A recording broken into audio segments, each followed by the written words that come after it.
No, I don't think really any of us are able to grasp what's really happening and going down tomorrow, but I think it'll hit us all once we're walking out of the tunnel. Just 93,000 people is kind of hard to wrap your head around, and the fact that they're here for us and here supporting us is kind of crazy to think about. So it's kind of hard to put it into perspective and to prepare for it, honestly.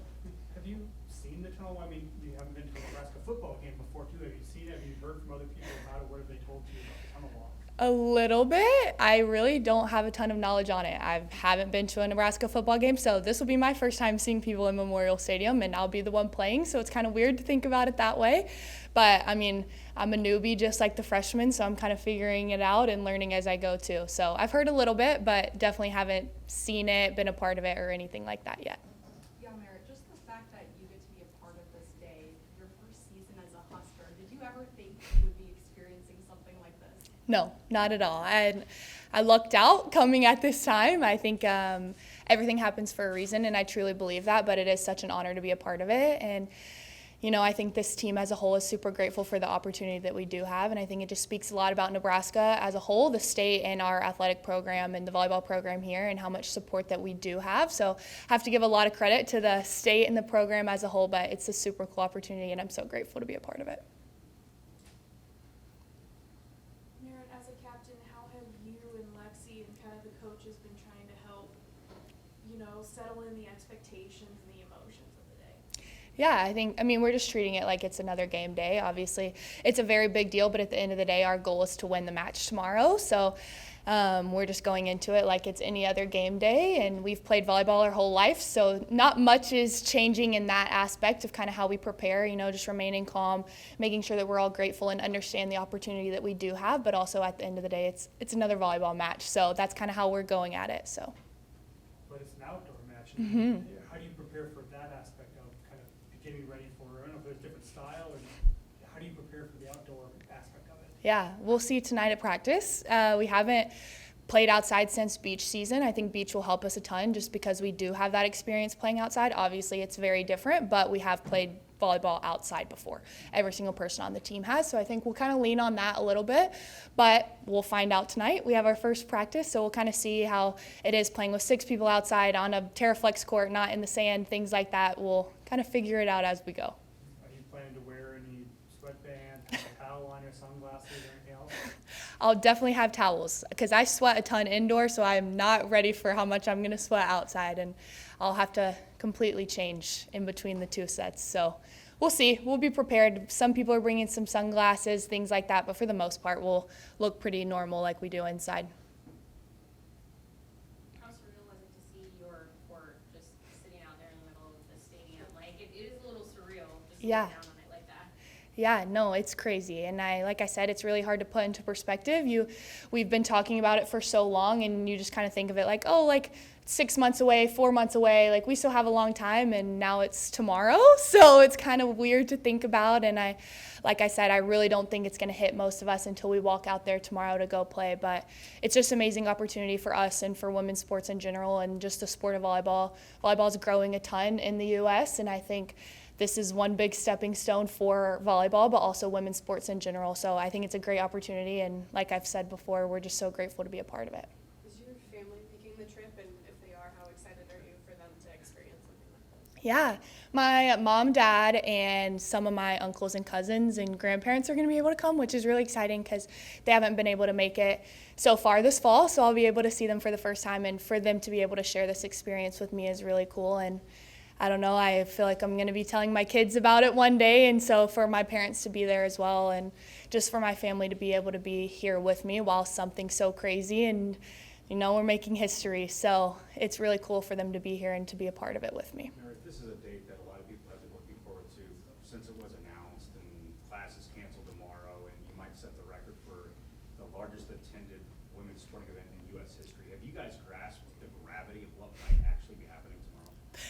No, I mean, it's crazy to think about, and like I've said, we're so blessed to be a part of it, and I think it's going to do a lot for our sport and for women's sports, kind of like Becca talked about. Like, we just want to have the same opportunities as male athletes get, and I think Nebraska kind of being the first one to lead that charge says a ton about our school and our state, and I think it's really special for me to be a part of that and to be a part of a school that cares so much about their women's athletics. And so I'm honestly excited to see what happens next, maybe softball, maybe basketball, women's basketball, whatever it is. But I think Nebraska kind of taking the charge says a lot about our state and our athletic department and Trev and everyone who's put so much into it. So super excited about it and excited to see what happens next.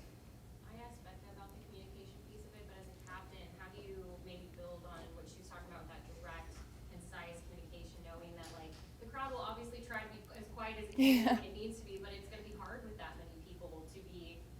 Yeah. It could get really loud at times. Yeah, I mean, one thing that we've been working on this entire season is tight huddles. No matter what happens after the play, if we lose that point, whatever it may be, we're going to have a really tight huddle so that we're still united as a team. And I think that's going to be really important tomorrow. That way, in those tight huddles, we can give that direct feedback like, hey, watch this. Hey, this person hit here last time, whatever it may be. So I think that's going to be really important for us because, like you said, during a rally or during a point, we might not be able to hear each other. And so that feedback after and in timeouts and things like that will be really important. So I think that'll probably be our main focus, is just getting that clear, short, quick feedback out during huddles, and timeouts and things like that will be very important.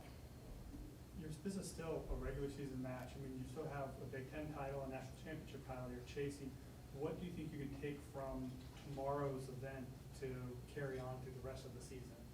I think just the support, I think, is really huge for this team. And I think knowing that we have 90+ thousand people behind us, and we have a state and an athletic program that's willing to put this on for this program, and we get to be a part of it, is kind of cool when you think about it. So I think just the support and knowing that we do have all those people behind us to go throughout Big Tens and hopefully on to win a national championship, obviously, is our goal. So I think it's definitely the support and just knowing how much we're taken care of, how much the athletic program, how much the state, everything like that, how much they care for us, I think will be huge for us. What's your advice for fans that are coming tomorrow? Bring water. It's going to be hot. Stay hydrated and just have fun. I think just taking it all in like we are, I think, fans get to be a part of making history too. So I think it's super cool for them to be able to be there and to share the experience with us. So, but definitely stay hydrated. Don't want anyone passing out or anything. No more questions? I think there's going to be 40 buses of high school teams coming in there. I mean, Oh, really? That's 30, awesome. 40 buses of different Wow. teams. High school. Yeah. I mean, knowing that you're playing in front of the next generation of volleyball players, I mean, what does that inspire you, or what are you going to react Yeah. to that? I mean, that's what we do it for ultimately at the end of the day. I know most people on our team play because someone inspired them. And so, whoever it was for that person on our team, we get to be that for young girls now. And so I think it's so cool for us. And I think that's what drives a lot of people on our team, is they want to do it for the person after us. And so I think it's super cool for us to be able to obviously be in this environment, but for so many young girls to be able to be here and to share the experience with us, like I said. And Bob's obviously very hard to get into, so I'm glad that lots of young girls are able to come and watch a match and, like I said, be a part of something crazy that's about to happen. Yeah, and with that in mind, there's almost 100 former Nebraska volleyball players who are going to be here. What does it mean that this isn't just a celebration of you guys as this active team, but it's a celebration of everything that came before, too? Yeah, I mean, they're the ones that laid the groundwork. They're the ones that paved the way for us. So, I mean, you have to give them tons of credit, because if they didn't do what they did, we wouldn't be in the position that we're in today. So I think it's awesome that a lot of them are able to come back. I'm excited to meet a lot of them because I haven't before. So I'm super excited to meet a lot of them. But like I said, it's celebrating the program as a whole, and they ultimately are the ones that have paved the way for this program. And so because of their hard work and because of what they've done is why we're able to be here today. So got to give them tons of credit. Do you have anything on your to-do list? I mean, outside of the usual match routine, anything on your to-do list special for tomorrow that you make sure you do? I don't think so. Maybe some sunscreen, just to make sure. Some face sunscreen for sure. But for the most part, everything will be pretty much the same. Like I said, we're just playing volleyball. And so I think I'm just going to look at it that way, try not to hype it up too much, and then in the moment soak it all in. But I don't want to overthink it too much going into the game. Just another day playing volleyball. All right, thank you. Thank you. Coach Coco.